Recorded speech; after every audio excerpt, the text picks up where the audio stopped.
The story starts as our main character, Takuma Kuze, crosses the street while yawning. Just then, a car speeds up and slams into him. He collapses onto the pavement as people start gathering around, murmuring about how terrible it is that someone got hit on Christmas of all days. Lying there, Takuma realizes the gravity of his situation. He's 25, single, and works for a small company where he's been pulling endless shifts. His mind races with regrets. His parents never got to see him married, never mind having grandchildren. He still hasn't finished making that punicura costume for his little sister. Even though it's the end of the year, he worries about leaving his workplace short-staffed. A voice cuts through his thoughts, pointing out how he's been worrying about everyone else this entire time. Takuma looks up and finds a girl with sparkling eyes staring down at him. The sight shocks him completely. She warns him that moving around too much could be dangerous. Confused, Takuma glances down and discovers he's no longer on the street. Instead, he's floating in some kind of ethereal space, riding in a carriage. The girl grabs his hand and pulls him inside before he can fall off, relieved that he didn't tumble out. Takuma assumes this must be the afterlife, though it doesn't match anything he imagined. The girl corrects him immediately. This place is Alvaresia, a dreamlike world filled with magic, spirits, and dragons that don't exist back on Earth. She reveals her true identity. She's the god who created this entire world. After seeing his soul wandering, she decided to give him a second chance at life here. She then shows off her outfit, dressed in a Christmas-themed costume. She finds the holiday tradition so charming that she's considering incorporating it into Alvaresia.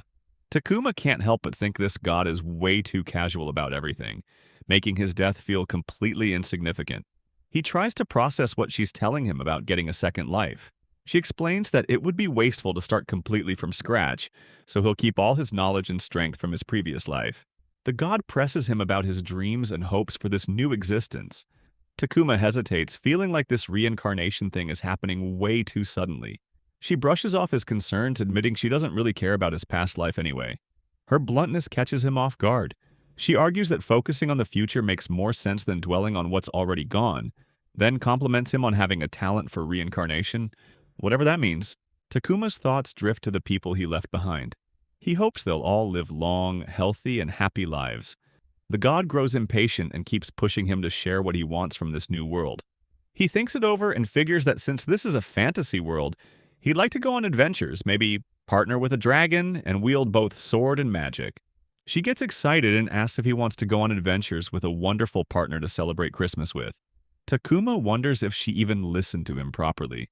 She suddenly declares that he needs a lover.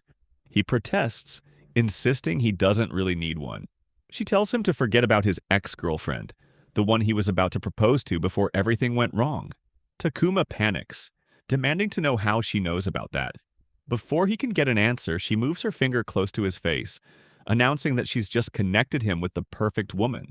He's completely baffled about why she'd do something like that without asking first. She casually mentions that polygamy is totally allowed in this world, so his new life will be full of romantic possibilities. Takuma realizes she hasn't listened to a single thing he's said. She admits it wouldn't be fun if she just followed his exact wishes. She wants him to travel through Alvaresia and find his fated partner, explaining that destiny has a special power she's thought carefully about. Without warning, she kisses him on the lips, leaving him completely stunned. She explains that this is how it works. When he kisses his fated partner, he'll know instantly through the destiny power. She asks if he felt anything just now with her kiss. Takuma nervously wonders what kind of god he's dealing with. She suddenly remembers something important she forgot to mention. Since humans from Earth would normally struggle to survive in Alvaresia, she's given him a special ability suited to his potential. Takuma starts to ask if this means he can use magic, but before he can finish, she reaches toward him and shoves him right out of the carriage. As he plummets through the air, he can't believe he's about to die again. His tie gets snagged on a broken branch during the fall, which slows him down slightly before he crashes to the ground. Takuma lies on the forest floor, dazed and aching. He forces himself to sit up and examine his surroundings. Trees and bushes surround him on all sides. He wonders if the vegetation somehow cushioned his fall. The realization hits him that the god is incredibly careless with people's lives. A low growl interrupts his thoughts.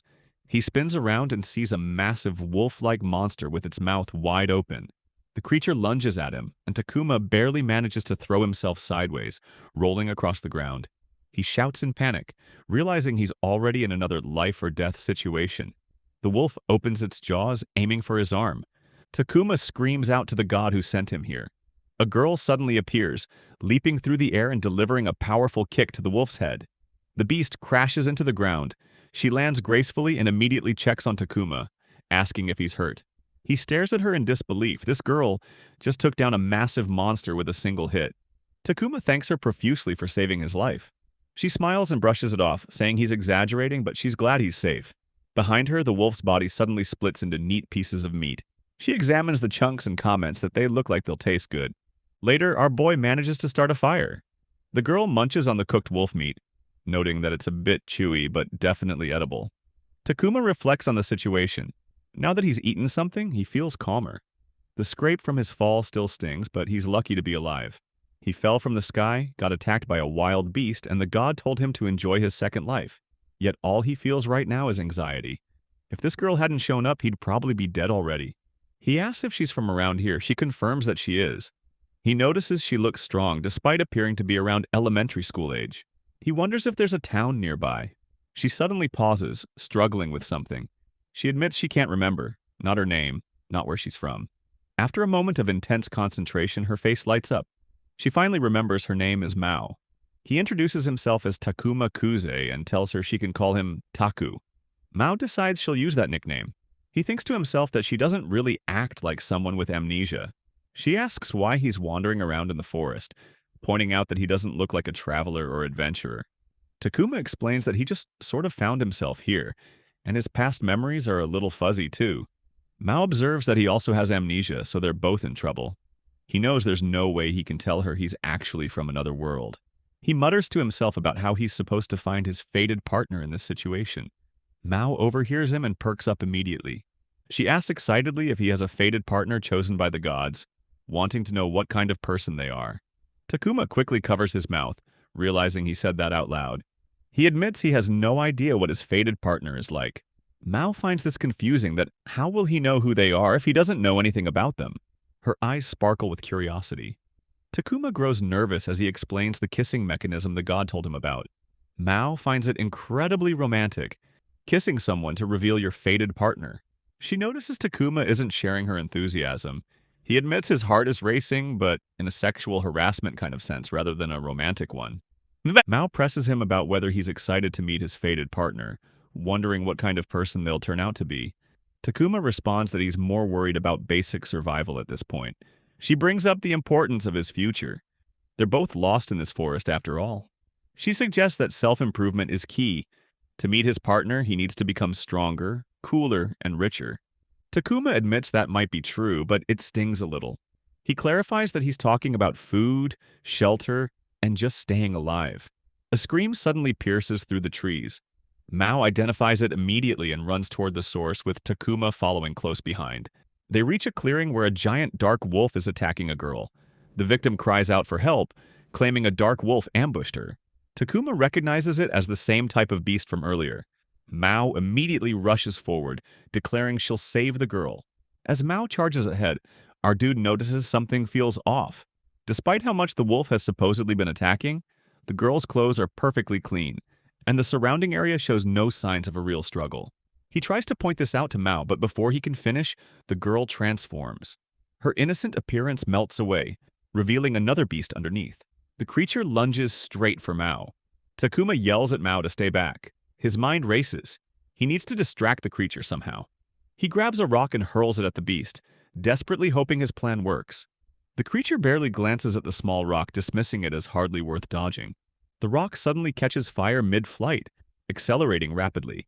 The creature's eyes widen in shock as the flaming projectile speeds directly into its open mouth. Takuma stares in disbelief. The rock actually hit its mark. Mao expresses surprise, realizing the damsel in distress wasn't human after all. The creature recovers and sneers at them for being mere humans. It releases a massive fireball aimed directly at Takuma, declaring he'll burn to ashes. The flames split into multiple smaller fireballs as they fly through the air. The creature warns that it won't miss next time. Takuma realizes that if this monster keeps throwing fire at them, they'll be toast. He shouts at Mao to run. Instead of fleeing, Mao raises her hand and conjures a huge fireball of her own. She wonders aloud what will happen if she does this to the creature's fire. Takuma sweats nervously as the creature panics, recognizing immense power radiating from Mao. It wonders if she might be a high-ranking demon. Mao cheerfully announces that bad kids deserve punishment. She releases her massive fireball, which tears through the forest and creates a path of destruction. She comments on how powerful the attack was, clearly pleased with herself. Takuma weakly points out that the creature might be dead. However, when they look ahead, the beast is still flying above them in the sky, barely hanging on. Mao observes that it's still alive. Takuma suggests they just leave it alone for now. She notices the creature drop something and wants to take it. Takuma comments on how fearless she is, asking if she's really okay after all that. She assures him she's fine. Takuma wonders if he can truly survive in this world. As they examine the bag the creature dropped, he notices Mao's back is on fire. He frantically tells her they need to put it out and asks if there's water nearby. Mao sniffs the air and picks up the scent of water in a certain direction, leading them toward a river. Takuma immediately runs and jumps into the cold water. Mao follows him in. They both surface, with Mao shivering from how cold the river is. She smiles despite the temperature, finding the experience refreshing. She takes off her shirt, declaring that this feels amazing. Takuma watches her energetic display from the riverbank. He picks up her discarded shirt and examines it, noticing the hole created by the fireball. He thinks to himself that if he had the right tools, he could fix this easily. The floating bag catches his attention, and he pulls it out of the water to check its contents. Mao emerges from the river and finds Takuma sitting against a tree, carefully stitching something. The bag lies open beside him. She approaches and asks what he's doing. Takuma explains he just finished repairing the burnt part of her clothes. Mao's face lights up with excitement. He hands the shirt back to her. She examines the repair work and notices he added frills to the design. Mao loves how cute it looks and asks if he really did this himself. Takuma feels happy seeing her so pleased.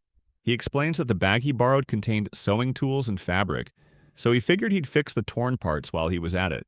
Mao runs her fingers over the fluffy texture, amazed at his skill. Takuma downplays it, explaining it's just a hobby. He enjoys hands-on work like this. He shows her that the bag also contains a map and other useful supplies they can take with them. He thinks to himself that this stuff was probably stolen from the person who attacked them earlier. The original owner might come back seeking revenge, so they should leave the forest as quickly as possible. Mao looks at the outfit again and remembers how earlier, when Takuma tried to save someone in danger, she responded by saying he needed to be stronger and cooler instead of thanking him. She apologizes sincerely for that harsh reaction. Takuma brushes it off, admitting it's true anyway. He does need to get stronger. Mao shakes her head and tells him she's made a decision. She's going to help him find his fated partner. While they search, she'll also discover all the wonderful things about him. When they finally meet his partner, she'll tell them everything great she's learned. To find someone, they need to go where people are, so they should head to a town. Takuma points out that Mao is also lost and dealing with amnesia. She waves off his concern cheerfully, saying she'll remember things eventually. More importantly, she's excited to meet his fated partner. She adds that he doesn't need to be so formal with her. He should just call her Mao. Takuma watches her enthusiasm and thinks to himself that Mao certainly is impressive. Finding her family and figuring out his own life can wait until they reach civilization. He suggests they use the map they found. Mao examines the pumpkin flowers nearby, observing which direction they're facing. She determines that if the flowers are pointing that way, then south must be in the opposite direction. Takuma notices the pumpkin has a face carved into it, an odd detail. Mao plucks one of the flowers and places it on Takuma's head, declaring that these flowers are cute and he should wear one. Takuma realizes the flower is actually moving on its own. Later, the town bustles with activity as Mao stands in the middle of the street, announcing loudly that everyone needs to pay attention. She wants to know if anyone recognizes this face, if anyone feels destined to be with Taku. Takuma stands beside her looking absolutely mortified, holding a sign around his neck that says he's looking for his fated partner. Mao scolds him for keeping his head down. Nobody can see his face properly if he doesn't lift it up. This entire embarrassing situation started just a few hours earlier. Mao had come running ahead, announcing triumphantly that she arrived first. Her enthusiasm overflows as she declares they finally made it to the city. She finds the place lovely and wonderful, turning to Takuma for confirmation. He stumbles along behind her, gasping for air and begging her to let him catch his breath for just a second. They spent so long lost in that forest, and the way Mao ran felt endless. The distance they covered to reach civilization exhausts him completely. Once he recovers enough to look around properly, Takuma notices people from different species walking through the streets. The reality of being in another world finally sinks in. Mao decides they should start searching for his fated partner right away. Before jumping into that, though, they need to figure out where exactly they are. Mao suddenly gets what she considers a brilliant idea. She produces a sign and hangs it around Takuma's neck, explaining her logic. If they walk around town with this message displayed, his fated partner will surely notice and approach them. Back in the present moment, Mao expresses confusion about why nobody is coming up to them. She wonders aloud if there's really no one in this entire town who feels destined for Takuma. He appreciates her enthusiasm, but desperately wants permission to take the embarrassing sign off. A girl approaches them at that moment, politely requesting they talk somewhere more private. Takuma's heart skips. A beautiful girl just appeared out of nowhere. Mao gets immediately excited, declaring that this must be the fated one. The girl then brings them to a large building and explains, this is the guild where she currently stays. Takuma glances around at the various people inside, thinking how many of them look exactly like game characters brought to life. The girl examines his clothing with fascination, commenting that she's never seen such finely woven, high-quality fabric before. The material is incredibly thin yet stretchy at the same time. She focuses particularly on his shirt. Mao watches her reaction with interest, noting how captivated she seems by the outfit. The girl immediately catches herself and apologizes for her rudeness. She introduces herself as Leash of the Elf Tribe, currently registered as an adventurer with this guild. She wants to know where Takuma acquired such equipment. Our main character introduces himself and explains he just met Mao in the forest recently. Mao jumps in cheerfully, confirming her name, while admitting neither of them remember anything except their names. They both lost their memories in some kind of accident. Takuma realizes how suspicious this sounds from an outside perspective. Leash processes this information and concludes they genuinely don't know where their clothes came from. She tries to hide her disappointment about not learning more about the fabric. Mao picks up on Leash's fascination with equipment and mentions they actually came to the city to find Takuma's fated partner. Takuma becomes extremely nervous hearing Mao announce this so openly. He tries to explain more carefully that before losing his memory, he felt like he was supposed to meet someone important. The details remain frustratingly fuzzy in his mind. Mao discovers a menu and gets distracted by pictures of food that look absolutely delicious. Lishe mentions the guild serves surprisingly good light meals, despite being primarily an adventurer hub. Mao points out an adorable-looking dish that costs 300 gem. Takuma realizes gem must be the local currency. He has to break it to Mao that they don't actually have any money. She responds matter-of-factly that they lack both money and memories. Lishe starts to understand this situation is more serious than she initially thought. Mao suddenly remembers something and digs into her pocket, pulling out some pretty stones. Takuma recalls these are the stones that dropped when they defeated that beast in the forest earlier. Mao suggests trading them for food. Lishe looks surprised and questions whether they truly don't know about magic stones. Mao admits she probably did know once but forgot everything properly. Takuma requests an explanation. Lishe clarifies that magic stones drop when someone defeats magical beasts. They have various uses, but people primarily exchange them as currency. The guild reception desk handles these transactions. She offers to guide them through the process. At the reception area, a man greets Leash and notices she brought company today. She gets straight to the point, requesting he exchange these magic stones for currency. The receptionist teases her about being as straightforward as ever. Leash introduces him as Rain, the guild receptionist, then explains these two lost their memories in an accident. Rain responds sympathetically, promising to teach them everything they need to know. He examines the stone Takuma hands over and identifies it as a B-rank magic stone. He explains the ranking system. Magic stones get classified based on the beast's species and size. While other shops will exchange magic stones too, beginners often get ripped off at those places. He doesn't recommend taking that risk. B-rank magic stones are relatively rare in this area. This particular stone provides enough value to cover several days' worth of expenses. Takuma and Mao light up with happiness hearing this news. Rain hands over a pouch of coins and adds with a wink that since Takuma is such a handsome guy, he added a little extra. Lishi immediately calls him out, pointing out he doesn't understand jokes and she worries about him. She changes the subject by bringing up Mao, explaining how they found this girl alone in the forest and need help locating her family. Rain mentions the guild maintains a bulletin board specifically for missing people. They should post information there. Alternatively, if Mao turns out to be an orphan, she could stay at the church. Takuma questions what the church is. Lishe recommends the inn where she's currently staying instead. She clarifies it's close to various shops, making it pretty convenient for their needs. Takuma realizes he needs to buy supplies anyway, so that arrangement works perfectly. Lishe offers to guide them there personally. Takuma accepts gratefully, genuinely happy to go anywhere with Lishe's help. The area Lishe brings them thrives with activity. Mao finds the atmosphere incredibly lively. Lishe points out a shop called Dwarf's Headaway up ahead. The name confuses Takuma slightly, but he follows her lead. Inside the shop, Takuma looks around in amazement at the sheer variety of items available. Lishe explains this place stocks lots of everyday goods and exploration tools. People can find branches in various locations throughout the region, which makes it quite convenient for travelers. Takuma observes that the interior feels much more spacious than the building's exterior suggested. Lishe attributes this to the blessing of mana. She catches herself and remembers they lost their memories, so naturally they wouldn't know about such things. Takuma latches onto this concept. Blessings of mana sound similar to magic. Before Lishe can elaborate, Mao spots something interesting and calls her over to look at a cute little bird-shaped object. She picks it up and presses it experimentally. The device generates a massive gust of wind along with considerable noise. Mao immediately apologizes for the disturbance. Lishe reassures her it's fine. That particular item is a tool designed for generating wind. She continues guiding them through the shop, showing them soap, water pouches, and various healing ointments. Takuma finds all of this genuinely helpful. Mao enthusiastically agrees they should buy these items. They complete their purchases and prepare to leave. Mao bounces along happily, declaring that shopping was fun. Takuma carries their bags and acknowledges what a huge help Lishe has been. She seems glad she could assist them. Takuma comments to Mao about how they bought so much stuff. They now have a whole bunch of items to carry around. Lishe looks puzzled and questions why they aren't storing everything in their bag.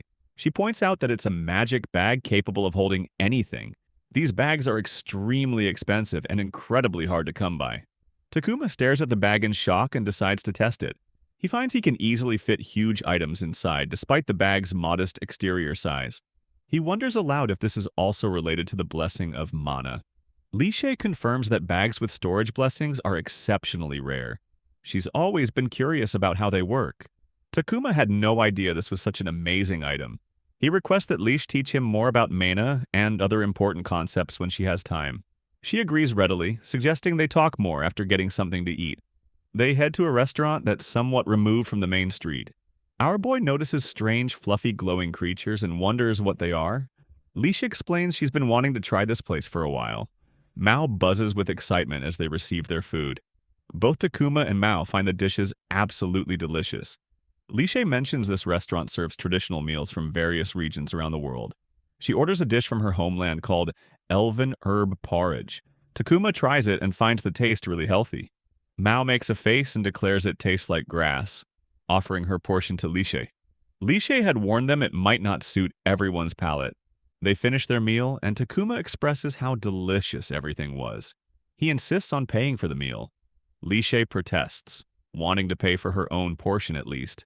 Takuma points out she's been helping them tremendously all day. The least he can do is treat her to one meal. She tries to refuse, but Takuma remains firm about covering the cost. Lishe finally accepts his offer gratefully. A commotion outside interrupts their conversation. Lishe immediately rushes out to investigate. An elf woman is stumbling and appears about to collapse. She mumbles something about suddenly feeling weak. A man approaches and sprays something directly onto her nose. She shouts in alarm, demanding to know what he did. Another man appears with a sinister smile, commenting on how effective the paralysis grass works. He notes that elven women are beautiful and rare, which means they fetch extremely high prices on certain markets. The afflicted woman, Lishe, realizes they used illness as a trick. She thinks about how cowardly this approach is. If only she could move properly, these guys would pose no threat at all. The men move closer with obvious intentions, suggesting they have some fun before celebrating their catch. Before they can lay hands on her, Takuma bursts onto the scene and attacks one of them, throwing him backward. He rushes to Lishe's side and checks if she can stand. She trembles and apologizes. The paralysis caught her completely off guard. The thug Takuma attacked recovers and curses him. He draws his sword and threatens Takuma to leave the girl and disappear if he doesn't want to get hurt. Takuma's mind races. He needs to escape somehow, but how can he manage that while carrying Lishe? He remembers what the god mentioned earlier about giving him a special ability suited to his talents. He still doesn't understand exactly what his power is supposed to be. The thug advances with his sword raised, demanding to know what Takuma is mumbling about. Takuma realizes there's no time to think this through carefully. He needs to do something, anything. He reaches into his bag and grabs the wind generator tool they bought earlier. He knows it only produces a weak breeze normally, but maybe he can use it as a distraction. Takuma activates the device and releases the wind toward the attackers. Instead of a gentle breeze, an enormous gust of wind erupts from the tool. The force sends both men flying backward through the air. They crash to the ground at a considerable distance. Takuma stares at the device in disbelief. He just created such a powerful gust from a simple tool. Lishe makes a noise and Takuma immediately checks on her condition. She confirms she's okay. She grabs his hand and urges him to hold on to her. They need to get back to the main road where there's more people in safety. She apologizes for the trouble she caused. As Takuma holds her hand to help her move, Lisha suddenly experiences a vivid vision. In this flash, she sees herself without clothes, her hand held by Takuma in an intimate way. She blushes intensely from the unexpected image. Takuma notices her reaction and worries she might be hurt somewhere. Lishe quickly insists she's fine. She then realizes with surprise that the paralysis has completely worn off. Mao's voice calls out, sounding distressed. She explains how sad she felt coming out of the restaurant to find nobody there. Takuma apologizes for disappearing without warning. He was busy helping Leash. Before anyone can say more, Takuma suddenly feels dizzy and collapses to the ground. Both girls react with immediate concern. Takuma then wakes up later lying on a bed. He groggily questions where he is. Movement comes from behind a curtain as both girls check on him. Lishe's face appears and she confirms he's awake.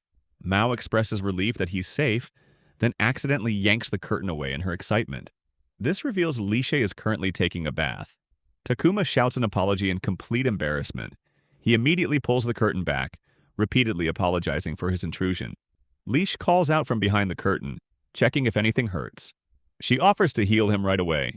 In her concern, she runs toward him, still completely naked. The curtain falls on top of Takuma's head. Leash stumbles and falls directly onto him. Mao calls through the door from outside, checking if he's awake and noting it's already nighttime. Later, after everyone gets properly dressed, Lishe apologizes profusely for the commotion. She thanks him genuinely for helping her earlier. Takuma deflects, pointing out he's the one who passed out and caused her trouble. Leash mentions she carried him all the way to the inn after he collapsed. Takuma feels guilty about that burden. She brushes off his concern, expressing relief that he's okay now. She notes how late it's gotten and suggests they discuss mana and other important topics tomorrow instead. Takuma agrees this makes sense and appreciates her continued help. Leash offers that if there's anything else he wants to know, she'll explain everything she can. Takuma thinks to himself what a genuinely kind person she is. Lishe shifts the conversation slightly, bringing up the matter of finding his fated partner and wondering how he plans to approach that challenge. Takuma responds somewhat nervously that he'll figure something out on his own eventually. His thoughts turn to all the things he still needs to learn. How to properly live in this town, how to find people, and most importantly, understanding mana. The most critical skill he needs to develop is learning how to earn money consistently. Without income, survival will become increasingly difficult. Leash suggests they head to the guild together the next morning. She promises to explain everything there in detail. Mao compliments her on being so knowledgeable and kind. Leash modestly deflects the praise, explaining she only recently left her elven homeland. The people in this town showed her such kindness when she arrived. She simply wants to help others the same way she was helped. Both Takuma and Mao thank her warmly and wish her good night as they head to their room. Later that night, Takuma lies in bed reflecting on everything that's happened. He realizes he's just been going along with circumstances as they unfold. If he hadn't met Mao and Leash, who knows what would have become of him by now. He traces through the chain of events. The accident, meeting the god, landing in the forest, encountering Mao, fighting monsters, finding the town, and now this. Mao approaches his bedside with her pillow, requesting to sleep next to him. Takuma agrees without hesitation. She settles beside him. He assumes she must be feeling lonely and thinking about her lost family. Mao murmurs sleepily that a lot happened today, but overall it was fun. She enthusiastically wonders aloud about the exciting things that are going to happen the next day. The morning after their arrival, Leash takes our boy to the Adventurers Guild. She knows he needs guidance in this unfamiliar world. He had expressed curiosity about how things work here. The mana system, the way people earn their living, all of it remains mysterious to him. Leash explains that completing guild requests offers the fastest path to making money. The guild operates branches throughout the world, which means work never runs dry. Takuma begins to grasp what being an adventurer actually entails, though doubt creeps in. He worries about his ability to handle requests involving magical beasts. Mao, standing beside him with her usual confidence, volunteers to deal with the stronger enemies. This reassurance helps, but Takuma still feels uncertain. At the reception desk, the staff member slides a registration form across the counter. Takuma picks up the pen and writes his name. Lishe confirms the process. Just like that, he becomes a registered adventurer. The simplicity surprises him. He had expected something more complicated, some test or lengthy procedure. Mao announces her intention to defeat magical beasts and earn money right away. The receptionist appreciates her enthusiasm but has to deliver disappointing news. New adventurers cannot take on beast extermination requests immediately. The guild operates on a ranking system that she had explained the previous day. Takuma recalls part of the explanation. The value of magical stones depends on the rank of the defeated beast. The receptionist confirms his memory and elaborates further. Just as magical beasts have ranks, adventurers do too. People can only accept requests matching their current rank. Both Takuma and Mao currently sit at the lowest level, F class. At this rank, they can only handle city cleanup tasks or material gathering jobs. Lishe clarifies the situation to Mao. Hunting magical beasts requires passing a rank-up examination and reaching at least E class. Takuma realizes that while becoming an adventurer proves easy, advancing in rank presents real challenges. He wonders about the process. A nearby adventurer overhears their conversation and moves closer. He leans toward Takuma and explains in a low voice, they simply need to defeat a few E-class magical beasts outside the city walls. The casual suggestion shocks Takuma. He stares at the stranger, processing this information. The man notices his reaction and realizes this must be Takuma's first subjugation test. Takuma confirms this nervously and questions who this person might be. Mao approaches the stranger with polite curiosity, asking for his identity. Lishe recognizes him immediately and introduces Liga, describing him as a very strong and accomplished adventurer. Liga offers his support, promising to help if anything goes wrong during their test. Both Takuma and Mao sense his genuine friendliness. His presence radiates warmth and approachability. Lishe shares that Liga helped her when she first arrived in town. His reputation for assisting newcomers apparently remains well known. After Liga departs, the receptionist recommends that Takuma proceed with ranking up. Takuma struggles to visualize what facing magical beasts actually involves. The receptionist pulls out a request form and shows him details about E-class beasts. She assures him these creatures are not particularly strong, yet the rewards exceed what F-class requests offer by a significant margin. Mao raises her hand eagerly, repeating her desire to fight magical beasts. Takuma feeds off her enthusiasm and agrees they should take the examination. The receptionist confirms she will prepare the necessary paperwork. Leash mentions finding a request for herself as well.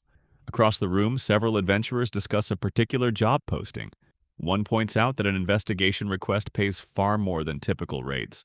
The job involves exploring a nearby forest. Another adventurer comments that easy money sounds appealing, though a third person injects caution. This forest apparently appeared suddenly, materializing where nothing existed before. They should not drop their guard. The conversation catches Takuma's attention.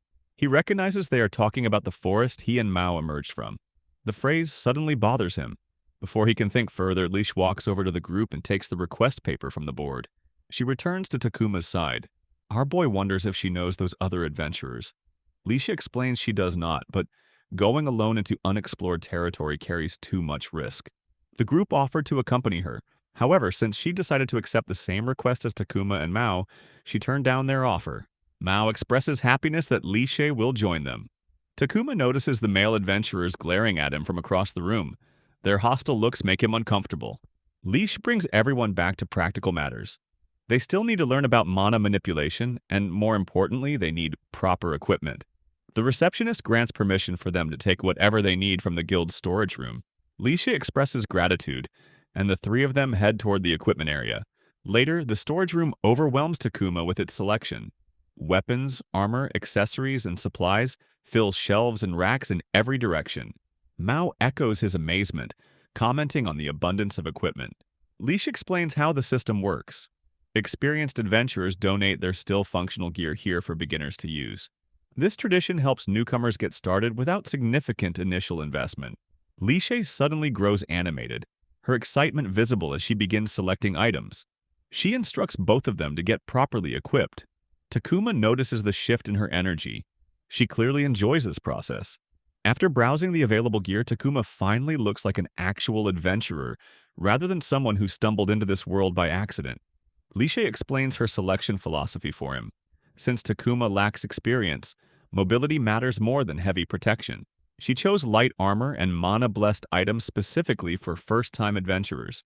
His equipment includes leather shoulder guards that do not restrict movement, boots enhanced with defensive properties and agility improvements, a short sword for close combat, and a practical travel bag. Takuma appreciates the thoughtfulness behind each choice. Everything feels comfortable and functional. Lishe turns her attention to Mao next. However, Mao has already found armor on her own. She presents herself wearing something heavy and bulky, asking for opinions. She admits the weight makes movement difficult. Lishe acknowledges the adorable appearance, but gently suggests finding mana-blessed gear instead. The heavy armor would only slow Mao down. Takuma scans the shelves and finds leather and cloth materials. He asks if these can serve their purpose.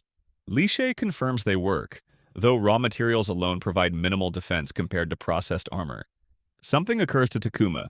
He takes the materials and begins working with them, his hands moving with practiced efficiency. Within minutes, he creates a small bow and hands it to Mao. She loves it immediately, thanking him with genuine enthusiasm.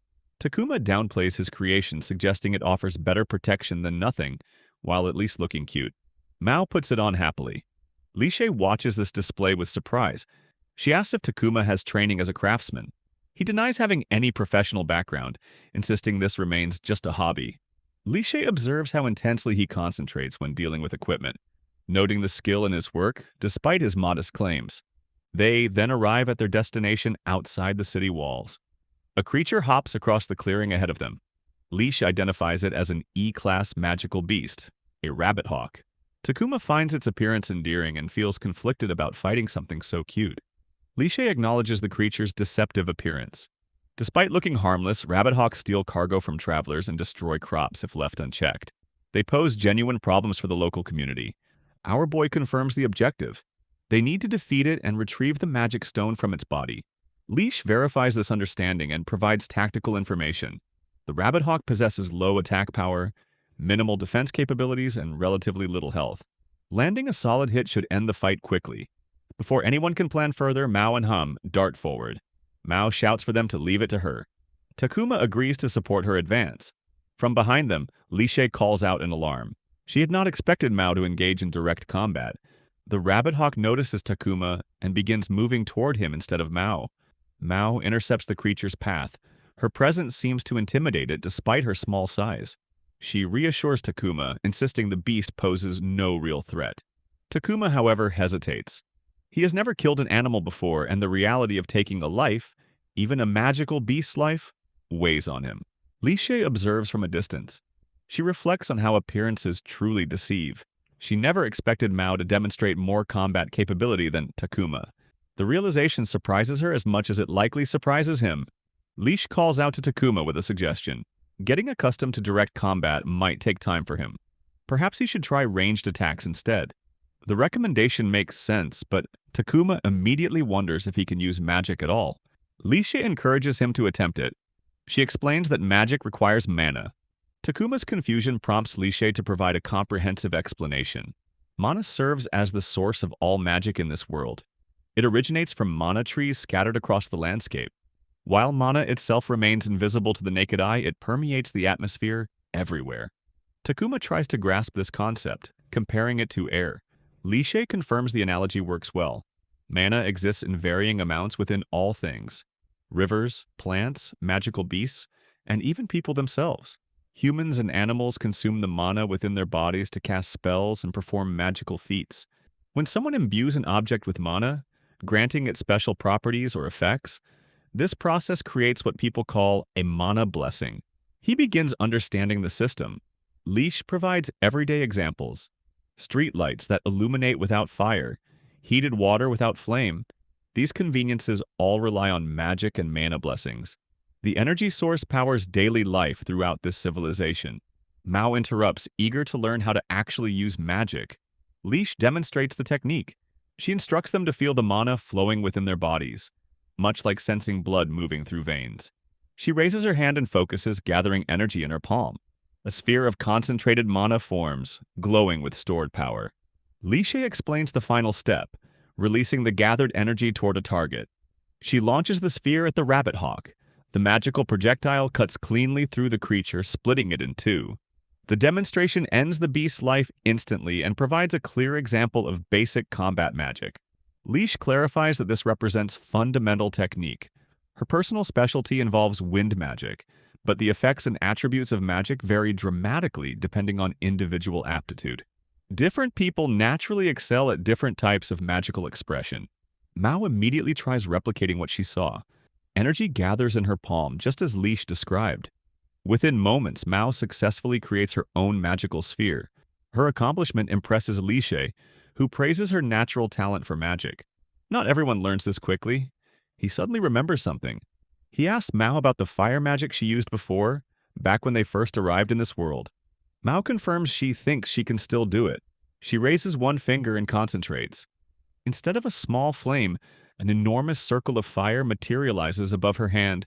The heat radiates outward, and the sheer size of the conjured fire alarms Takuma. He quickly tells her to try making just a small fireball instead. What she created could burn down the entire forest. Mao adjusts her focus, and the massive fire circle shrinks into a more manageable sphere. She asks if this size works better. Lishe stares in shock at what just occurred.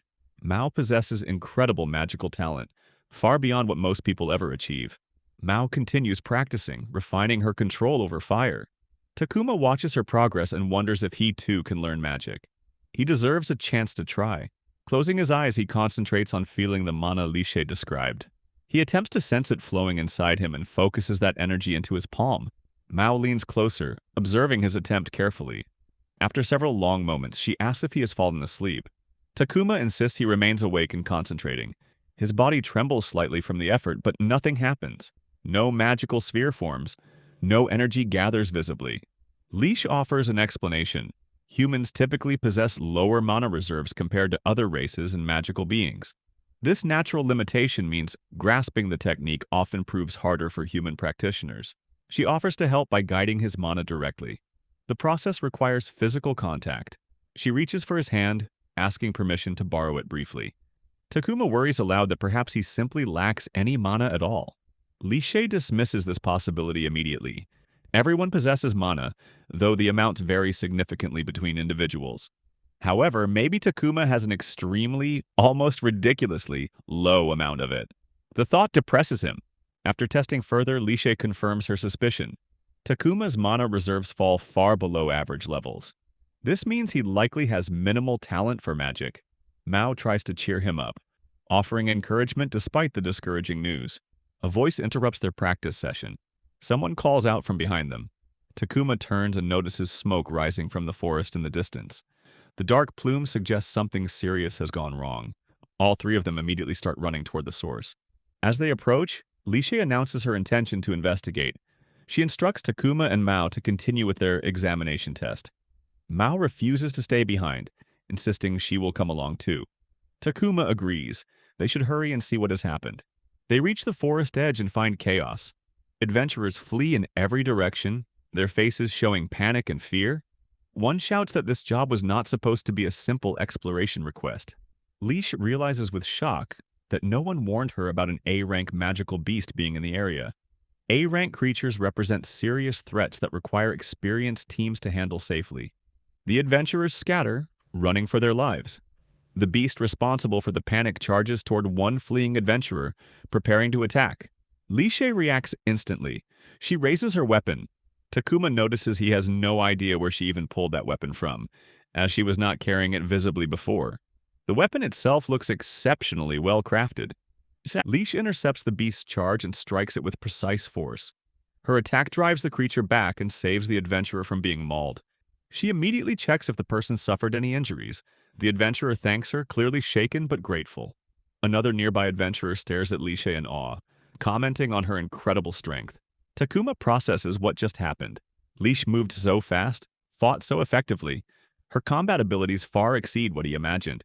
She turns to both Takuma and Mao, explaining they need healing supplies for the injured people scattered through the area. Takuma confirms he understands and will handle that task. One of the injured adventurers explains what transpired. Their group entered the forest to explore and map the area. Without warning, a giant rabbit creature attacked them. The group scattered in different directions, separated by panic and the need to survive. Some people remain missing in the forest. Lishe makes a quick decision. She will draw the magical beast's attention and keep it focused on her. This creates an opening for the civilians and less experienced adventurers to escape safely. Takuma reflects on the reality of this profession. Adventuring truly carries serious danger. People can die if they make mistakes or underestimate threats. The beast rushes toward Lishe again, preparing another attack. Takuma shouts a warning, but before the creature connects, Mao launches herself forward. She strikes the beast from the side, deflecting its charge and protecting Lishe. Mao asks if Lishe suffered any harm. Lishe recovers from the surprise and thanks Mao. The small girl announces her intention to help take down this creature. Lishe instructs Takuma to focus on treating the injured people. He agrees and moves toward the wounded adventurers. Even if he cannot contribute to the fight directly, he can still fulfill an important role by providing medical assistance. He carefully tends to the injured, doing what he can with limited supplies.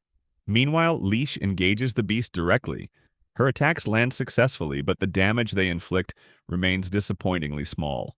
She realizes her strength alone cannot defeat this creature quickly. The best strategy involves buying enough time for everyone to retreat safely. She calls Mao, suggesting they fall back and regroup. As Lishe turns to coordinate their withdrawal, Mao suddenly shouts her name. The beast has already launched its next attack, catching Lishe off guard.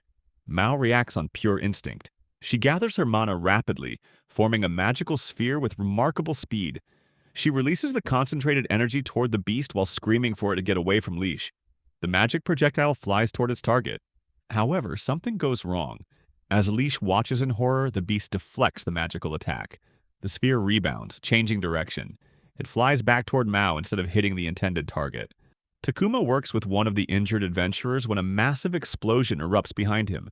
The shockwave and sound leave him stunned. The injured person he was helping comments that they should be safe at this distance. She thanks him for the medical treatment. She mentions that other adventurers must have reached the guild by now. Reinforcements should arrive soon.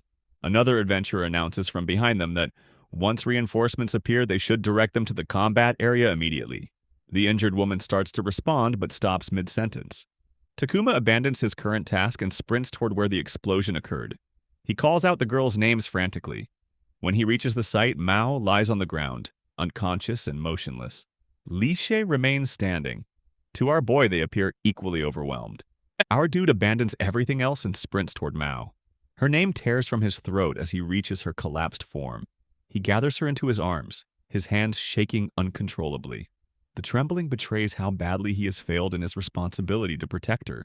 Despite his self-recrimination, he knows he needs to focus on helping her right now, rather than drowning in guilt. He pulls out a healing potion, urging her not to push herself any further. The bottle reaches her lips and she manages to drink the liquid. As the potion takes effect, something strange happens. Mao senses an unusual energy flowing from Takuma himself, something she cannot quite identify but feels distinctly present. A sound catches Takuma's attention. He turns his head and horror floods through him again. Lishe has also collapsed, her body crumpling to the ground. Takuma curses under his breath and rushes toward her position. The beast, still very much a threat, prepares to attack the fallen adventurer. Takuma does not think. He simply moves. He throws himself between the beast and Leash, his fist connecting with the creature's body. The impact surprises the beast enough to redirect its attention. Takuma shouts at it, deliberately drawing its focus entirely onto himself. He needs to lead it away from the two girls who can no longer defend themselves. The beast pivots toward him, and immediate regret washes over Takuma. Up close, the creature terrifies him far more than he anticipated. Fear threatens to paralyze his legs, but he forces himself to move. Getting distance between the beast and those two becomes his only priority right now. As Takuma runs, he notices something encouraging. The beast moves somewhat slowly despite its power. Perhaps its size works against it in dense forest terrain. If he keeps weaving through the trees, maintaining an unpredictable path, Maybe he can lose it entirely, and his hope shatters within seconds. The beast stops chasing directly and instead begins gathering mana. A magical circle forms in front of it, glowing with concentrated destructive energy. Panic seizes Takuma as he realizes what comes next. The beast releases the spell, and Takuma barely dodges the magical blast. His mind races through the implications. This creature defeated veteran adventurers with ease. Even experienced fighters could not handle it. He cannot afford a single mistake or moment of carelessness. Every second matters. He needs to lead it deeper into the forest, farther from the others, creating as much distance as possible. The terrain works against him.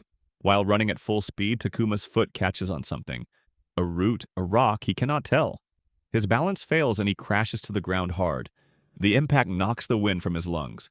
He tries to rise, but his body refuses to cooperate. Strength drains from his limbs as though someone pulled a plug. The beast looms over him, having closed the distance during his fall. Takuma's vision begins fading at the edges. Sweat pours down his face despite the forest's cool air. Everything grows dim and distant. His final conscious thought focuses on the others. He desperately hopes everyone manages to escape safely while the beast remains distracted by him. Consciousness remains elusive for Takuma, but something extraordinary occurs during his collapse. A figure appears, the same goddess who sent him to this world. She cradles his unconscious form in one arm with surprising gentleness. Her other arm extends toward the threatening beast, and divine energy flows from her palm. The goddess apologizes softly, acknowledging that this situation stems from her actions and decisions. The magical energy she releases engulfs the massive creature entirely. In moments, the terrifying A-rank beast transforms. Where a deadly monster stood, now only a small, harmless stone remains. She picks up the magic stone and holds it carefully.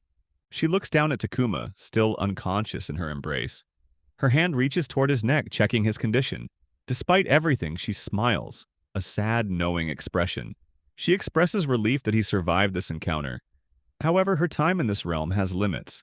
She laments that her presence must end already, wishing she could have spoken with him more. The goddess leans closer, her face approaching his. She promises quietly that they will meet again eventually. The words carry certainty, as though she knows something about the future that remains hidden to everyone else. Liga, still positioned elsewhere in the forest, suddenly stops moving. Something fundamental has shifted. He recognizes immediately that the beast's oppressive presence has completely vanished from the area. The malevolent energy that saturated the forest moments ago simply ceases to exist. Other adventurers who fled earlier now cautiously return to the site. They call out, checking if everyone survived the encounter. The oppressive feeling truly has disappeared, confirming what Liga sensed. As they reach the clearing, they discover all three young adventurers, Takuma, Mao, and Lishe, lying unconscious on the ground. One adventurer spots something near them and stops in shock. The magic stone lying there could only have come from an A-rank beast. Someone defeated that creature, but who? None of these three seem capable of such a feat based on their ranks. Yet the evidence speaks for itself. The next day arrives, and the guild buzzes with news of yesterday's events. On the second-floor tavern area, Lishe raises a glass cheerfully. She congratulates both Takuma and Mao on passing their D-rank promotion. Despite her enthusiasm, both recipients sit with noticeably gloomy expressions. Mao voices her disappointment first. She failed to defeat the beast that threatened everyone. Takuma agrees with similar self-criticism. All he managed to accomplish was running away like a coward. Neither feels deserving of praise or promotion. Leash tries to provide perspective. She reminds them that she also proved powerless against an A-rank magical beast. The mystery of who actually defeated the creature remains unsolved. However, thanks to Takuma's efforts in protecting the other adventurers and buying time for their escape, the guild decided to promote him to D rank as well. She points at Takuma specifically, encouraging him to take pride in his actions. Takuma reflects on her words internally. Dwelling on failure serves no productive purpose. He nearly died yesterday. If he wants to survive in this world, let alone find the person the goddess mentioned, he needs to become significantly stronger. The realization crystallizes into determination. Takuma announces his intention to get stronger, making it a firm commitment rather than a vague hope. Mao immediately echoes the sentiment, declaring she will become even more powerful than she already is. Takuma glances at her with mild disbelief. She already possesses considerable strength. The idea of her becoming even stronger seems almost frightening. Mao explains her reasoning clearly. She became an adventurer specifically to fight numerous magical beasts and grow through those battles. Once she saves enough money, she plans to help Takuma search for his fated person.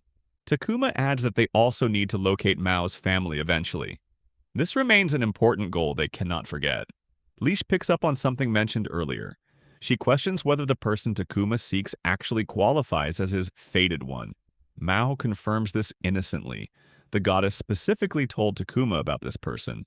Takuma quickly tries to quiet her, insisting the details remain fuzzy and uncertain. He does not want everyone making too big a deal about divine prophecies. Lishe's eyes widen with interest. If a divine prophecy exists, then they absolutely must find Takuma's fated partner. This becomes a matter of cosmic importance in her view. Takuma wonders internally whether divine revelations count as common occurrences in this world. Everyone seems to accept them so readily. Lishe offers another perspective. Perhaps the person Takuma seeks actually needs him as much as he needs to find them. The possibility had not occurred to Takuma before. He questions what she means. Someone needs him specifically? The goddess had implied something similar during their brief encounter. Mao decides to share another detail with Lish. She explains that according to the goddess, people can recognize their fated person through a kiss. The statement lands like a bomb in the middle of their conversation. Takuma immediately flushes with embarrassment, his face burning. He tries to downplay the information, insisting Mao does not need to explain everything so thoroughly. Meanwhile, Lish finds the concept romantic and lovely, her imagination clearly running with the idea. Mao continues innocently, suggesting that perhaps Lishe and Takuma should kiss too, just to check if they might be fated partners. The suggestion causes an immediate reaction. Lishe becomes extremely shy, her composure crumbling. Takuma notes her distress and points out that she clearly feels uncomfortable with this topic. Lishe admits nervously that she has never really discussed such matters before. The conversation ventures into territory completely unfamiliar to her. Mao apologizes quickly, realizing she suggested something weird. She did not mean to imply Lish should kiss someone she barely knows or does not want to kiss. Our main character also apologizes for bringing up such a strange subject. The goddess suddenly dropped this information on him, and honestly, the whole situation messes with his head. He never asked for prophecies about fated partners and kisses. Lishe acknowledges that his confusion makes complete sense. Anyone would feel disoriented in his position.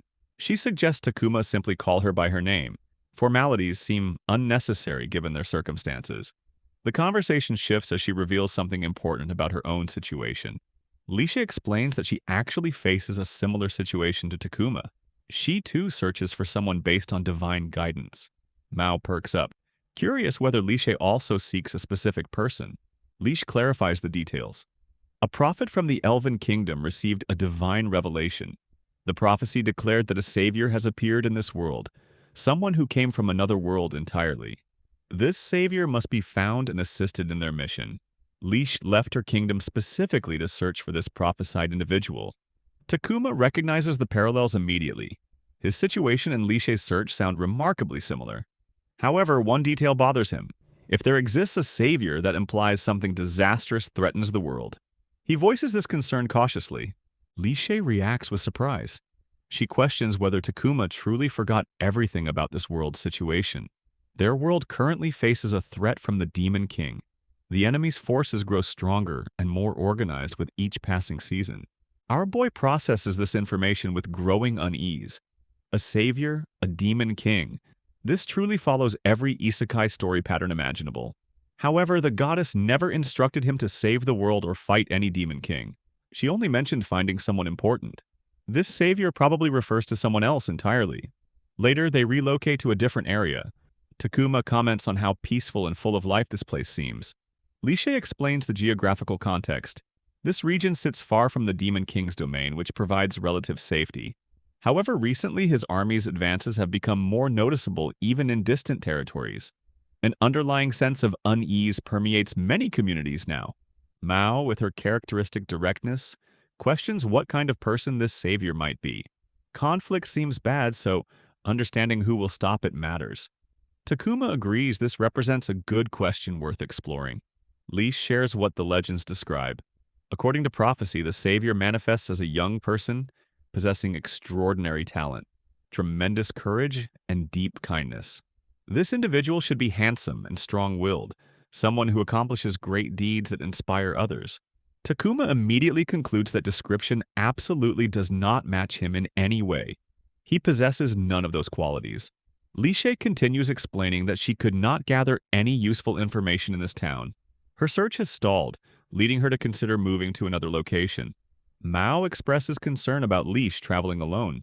She might be strong, but the roads carry dangers that can overwhelm even skilled fighters. Traveling alone increases risks exponentially. Lish admits that times when she struggled alone have taught her the value of companions. Perhaps she should hire someone to accompany her on this journey. Mao responds with immediate enthusiasm. She volunteers both herself and Takuma to join Lishe. Their journey also involves searching for people based on vague information, so traveling together makes practical sense. Mao promises to become even stronger during their travels, strong enough to protect everyone. She looks to Takuma for confirmation. He admits he does not mind joining, though he raises a concern. This search involves something incredibly important. Perhaps Lishe should consider asking veteran adventurers instead of relying on two relative beginners. Lishe expresses genuine relief at their offer. She confesses that leaving the kingdom alone made her feel uneasy and uncertain. Having companions would provide tremendous comfort and security. She asks them sincerely to take care of her during their travels. Mao promises that if Takuma ever gets into trouble, she will protect him.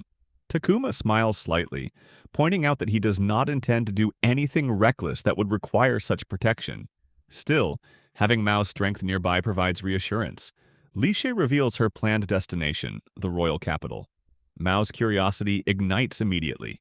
She wonders aloud what kind of place the capital might be, what sights they will encounter there. Takuma suggests that with many people gathered in one location, searching for someone becomes easier. Population density should work in their favor. Just then, a girl interrupts their planning from nearby. She approaches their table and asks enthusiastically whether they head toward the royal capital. Then she requests permission to go along with their group for part of the journey. All three of them turn to look at the newcomer. None of them recognize her. Our guy asks her for her introduction, and she introduces herself as Noel, a dwarf who survived the recent expedition disaster. The memory clicks into place for Takuma. She was among the injured adventurers he helped. Noel expresses her gratitude with genuine emotion. She truly believed death had come for her during that chaos. However, the super healing potion Takuma gave her worked miracles, mending her injuries almost instantly and saving her life. Takuma feels confused by her description. He simply handed her a regular healing potion as far as he remembers. Noel leans closer, her face showing excitement rather than doubt. She insists the potion healed her deep wounds in seconds, displaying effects far beyond normal grade. According to her assessment, Takuma possesses some insane ability that enhances potions to resurrection-level quality. Mao interjects with a practical observation. Takuma cannot use magic at all because he lacks mana entirely. This makes Noel's theory about enhancement abilities impossible. Takuma agrees nervously, suggesting perhaps the shopkeeper accidentally gave him the wrong bottle. Mistakes happen in busy guild storage rooms. Noel dismisses this explanation immediately. Her expertise tells her the potion definitely came from Takuma's influence, not from any merchant stock. Takuma reacts with shock about her determining such things with certainty. Noel confirms her capability proudly. Her profession as a toolsmith named Noel provides her with specialized knowledge. She possesses genius-level crafting skills that even allow her to grant mana blessings to objects. This rare talent sets her apart from ordinary craftsmen. Lish perks up at this revelation. Being both a craftsman and capable of bestowing blessings represents an incredible combination of skills. Few people possess such abilities. Noel accepts the praise with casual confidence, suggesting she might indeed qualify as amazing. To demonstrate her expertise, Noel pulls out one of her proudest inventions, a superhero tool she calls the Mana See-Through Kun. This device visualizes contained mana as a visible aura, allowing anyone to instantly assess a person's magical capability. She positions the instrument and peers through it at Takuma. Her expression shifts dramatically. All three companions watch nervously as Noel processes what she observes. Finally, she lowers the device and delivers her verdict. Takuma possesses not even a speck of mana. He qualifies as not a mage at all in any capacity. Her disappointment shows clearly. She had hoped to learn some incredible enhancement technique from him. The assessment prompts Noel to reconsider the entire situation. She questions aloud why this dull, sketchy old guy even travels on such an important journey. The detail about recognizing fated ones through kissing strikes her as totally sketchy and freaky. Takuma protests immediately. She does not need to insult him right to his face. Mao defends Takuma's character. Despite his appearance and weakness, he actually demonstrates real bravery and kindness in difficult situations. She pauses, then adds the qualifier about him being weak. Takuma notes that this particular addition felt unnecessary. Lishe supports this defense, reminding everyone that Takuma saved her when she faced overwhelming danger. Noel shifts her questioning toward more scandalous territory. She probes whether Takuma ever did anything inappropriate, peeking during baths or similar violations. The suggestion makes Leash blush intensely. She calls Takuma the worst, though her tone lacks real conviction. Leash quickly clarifies that any such incident occurred purely by accident, nothing intentional. Noel concedes one important point. Takuma did save her life, which carries significant weight regardless of his other shortcomings. He might not qualify as reliable in most situations, but she supposes she can manage traveling with him. Mao celebrates this decision enthusiastically. Having Noel join them will make the journey fun and lively. Despite her outward acceptance, Noel's thoughts remain troubled. She has genuinely never encountered a human with absolutely zero mana before. The phenomenon defies her understanding of how people function in this world. Time passes as the expanded group travels together. Lishe announces that the royal capital lies just ahead on this road. Their destination finally approaches after days of walking. Mao rides on Takuma's back rather than walking by herself. When Leash confirms they should proceed, Mao declares her readiness from her elevated position. Noel observes this arrangement from behind with obvious confusion. She questions what exactly Takuma and Mao are doing. Lishe explains matter-of-factly that Takuma performs leg and back training while walking. The physical exercise serves a practical purpose beyond simply carrying Mao. A weak monster suddenly appears on the path ahead. Takuma reacts quickly despite carrying Mao, flinging the creature away with surprising efficiency. Mao praises his successful defense. Lishe even applauds the smooth execution. Noel watches this display with mixed feelings. He commits to the training regimen quite seriously. She turns to Lishe with a frank assessment. A 25-year-old guy with zero mana and novice adventurer status does not suggest much of a future. The observation carries harsh judgment. Takuma, walking close enough to overhear, points out that he can hear her criticism perfectly well. As they continue, Takuma comments on the decreasing number of buildings. They have gotten quite far from town now. Lishe confirms they have traveled a considerable distance from the last settlement. Their attention sharpens as movement appears ahead. People run toward them frantically. The runners shout questions. Are they the adventurers who accepted the guild's request? They gesture urgently in a specific direction. Takuma tries to clarify that they actually have not accepted any request. The desperate people ignore his protest and grab his hand, pulling the entire group toward their destination. The villagers lead them to a building where a young woman waits. A boy runs inside ahead of them, announcing to his sister that adventurers really came this time. The sister emerges looking skeptical, questioning whether her brother brought more random adventurers again, without confirming anything. Inside, after everyone settles, Lishe apologizes for the misunderstanding created by the children's enthusiasm. The sister explains they have been waiting extensively for adventurers who accepted their request to actually appear. Lishe gently probes whether something troublesome has occurred in the area. A kid climbs onto Takuma's back while declaring that despite being an adventurer, Takuma looks remarkably weak. Takuma protests that he is not that old, though he acknowledges looking the part. His attention wanders as he surveys the room. Numerous kids fill the space, and a pretty lady manages the chaos. The setup clearly functions as some kind of orphanage. Mao stares intently at the sister managing everything. The woman notices the scrutiny and grows confused. Takuma stops Mao before she can voice whatever thought occupies her mind. He whispers a question. Could Mao be wondering if this woman qualifies as Takuma's fated one? The sister explains their situation to Leash. A magical beast recently took up residence in a cave near the orphanage property. The creature causes trouble for everyone in the vicinity. She submitted a subjugation request to the guild, but no adventurer responded to accept the job.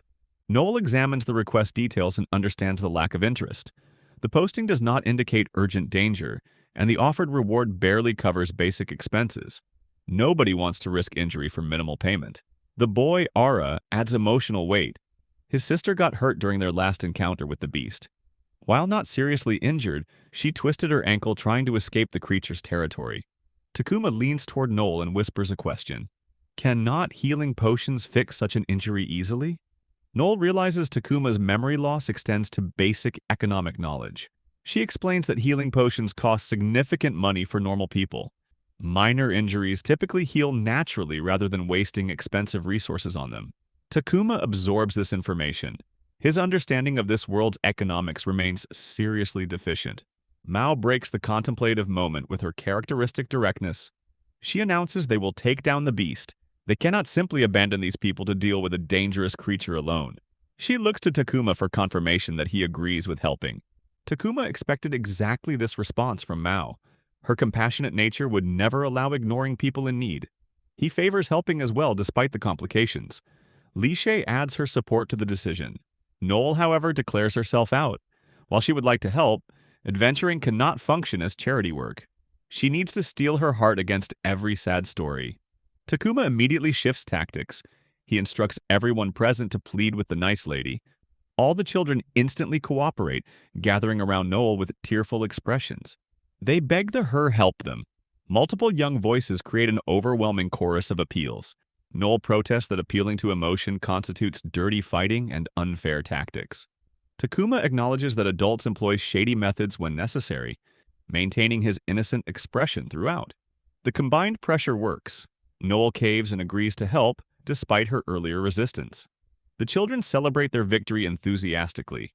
Behind the orphanage property, a cave entrance looms. The structure has been assessed at danger level D, making it manageable for their group, but still requiring caution. Noel examines the entrance carefully and comments on increasing mana density. The magical energy accumulates at an accelerating rate. This cave gradually transforms into a dungeon gradually. Leash reacts with alarm and Noel explains the process. When a magical beast settles permanently in a cave, mana builds up continuously. Eventually, the location transforms into a proper dungeon, with all the associated dangers and complexities. Li Shay recognizes how terrible this development could become for the orphanage. Mao simplifies the solution. They just need to defeat all the beasts inside the cave before the transformation completes. Takuma notes internally that Mao's approach involves brute forcing through problems rather than complicated strategies. Mao charges ahead enthusiastically, ready to begin the extermination. Noel runs after her, mentioning that sometimes people find rare magic ores in mana-rich caves. The potential for valuable materials motivates her participation beyond helping the orphanage. Both girls rush forward eagerly. Takuma shouts after them from behind, concerned about their safety. He questions Li Shay about whether they will be safe with magical beasts and potential traps throughout the cave. Li Shay reassures him that since the location has not fully transformed into a dungeon yet, the danger remains manageable. Her reassurance does little to calm Takuma's nerves. He runs after them, calling Mao's name urgently. Deeper in the cave, Mao encounters her first creature. A slime beast sits on the floor, its gelatinous body wobbling slightly.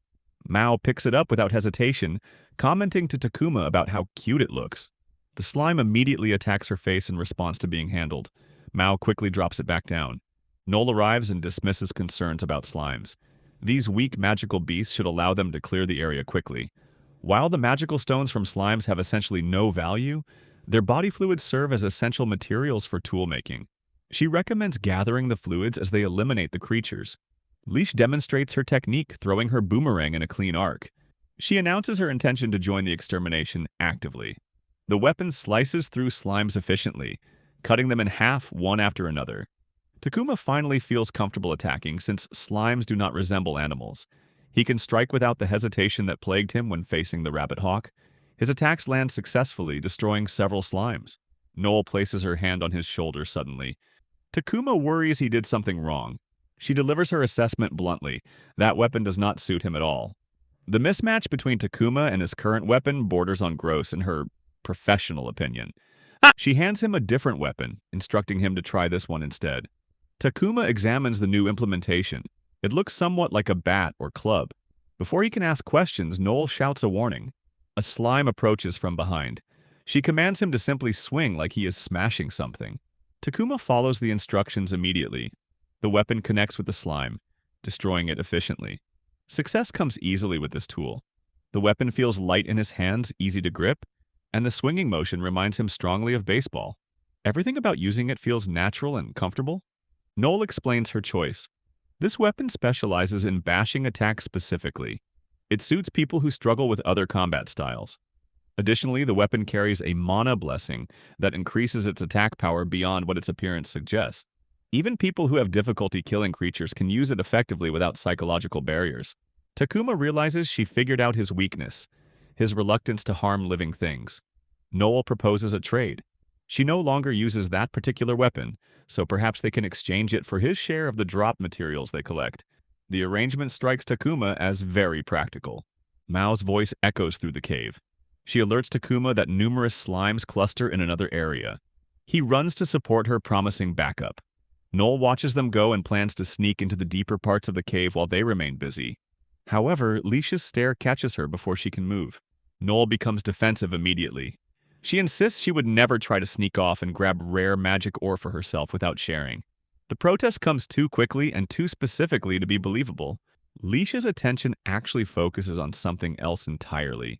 She praises Noel enthusiastically for figuring out Takuma's weakness and providing him with an appropriate weapon. The observation and quick solution demonstrate real skill. Leash also expresses curiosity about the boomerang and club from earlier. What kinds of mana blessings do those items possess? Noel downplays her abilities, insisting she did not attach any particularly great mana blessings to those items. Leisha counters that bestowing mana blessings requires delicate, precise work regardless of the blessing's power level. Her eyes sparkle with genuine admiration for the craft. The praise makes Noel blush despite her attempts to maintain modesty. She mutters that maybe she qualifies as amazing after all. Leisha shifts topics. Curious about how to use slime body fluid in toolmaking, Noel responds with interest, beginning to explain the processes involved. The giant slime. Meanwhile, Mao informs Takuma that they've finished eliminating all the slimes in their current area. She suggests going deeper into the cave system. Takuma agrees, then calls out to Leisha and Noel that they should proceed further in together. As the words leave his mouth, Takuma notices something alarming overhead. A huge slime clings to the ceiling directly above both girls. He shouts for them to look up urgently. Noel wonders why the old man suddenly grows so excited, but as both women tilt their heads back, the massive slime drops. The creature falls onto them, its gelatinous mass engulfing both Leash and Noel completely. Noel finds the sensation gross and disturbing as the slime covers her body. The beast qualifies as a C-rank joint slime. Multiple smaller slimes merged into one larger entity. It begins draining energy from those trapped within its body. Both Takuma and Mao rush toward the trapped women, calling out in concern. Noel shouts that the texture feels sticky and disgusting. She demands immediate help from her companions. Mao grabs Noel and tries pulling her free, but the slime's grip remains too strong. It has completely engulfed both victims. Takuma also attempts extraction, pulling at whatever parts he can reach. Noel's face finally emerges from the mass. She gasps that she thought death had found her again. Takuma checks on Leash next, confirming whether she survived the attack unharmed. Leash apologizes for causing worry. That slime felt incredibly disgusting covering her body. Mao suddenly alerts everyone to a new problem. Small pieces of slime they tore off the main body stick back together rapidly. The creature demonstrates remarkable persistence. Takuma realizes the giant slime consists of numerous smaller slimes merged together.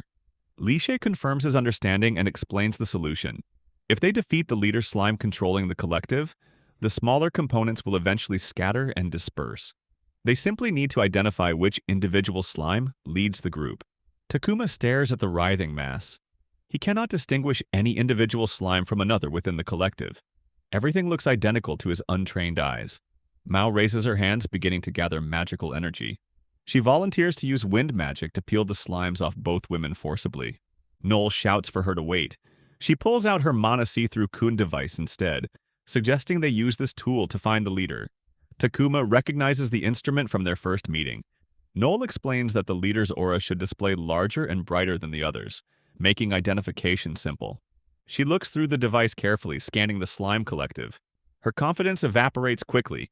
She cannot distinguish anything useful. The slime auras overlap completely, creating an indecipherable mess. The tool proves useless for this application despite her earlier confidence. Mao suggests letting her try the device. Noelle protests that it would not work at all. If she cannot see anything with her expertise, a novice certainly cannot succeed. Takuma requests permission to attempt it anyway. Noel reluctantly hands over the mana see-through kun. And Takuma peers through the device and immediately understands what he observes. He announces success. He found the leader. His hand shoots forward with precision, reaching into the slime mass. His target happens to occupy the space near Leisha's underwear. His hand makes contact in that intimate area as he grabs the leader slime. Leisha reacts with shock to the unexpected touch. Takuma immediately apologizes for the inappropriate contact. However, the stone comes free in his hand. The leader slime dies and both women suddenly extract themselves from the collective as the smaller slimes lose cohesion. Noel celebrates finally escaping the disgusting mess. Leisha's thoughts remain fixated on where Takuma's hand went, the embarrassment still fresh. Mao instructs Takuma to help eliminate the remaining scattered slimes. He agrees readily. Before continuing, Takuma returns the see-through kun to Noel. He praises the device as amazing. It truly saved them in a critical moment. Noel accepts the tool back while agreeing somewhat distractedly. She looks through it again out of curiosity. Shock registers on her face. The mana visualization now appears incredibly clear and easy to interpret. Everything displays with perfect clarity. The difference from her earlier attempt defies explanation. She remembers the moment when Takuma borrowed the device and wonders intensely whether he somehow did something to enhance its function. Here I am, know it's been a while. I was in denial about my love. Here I stand, I know I walked away.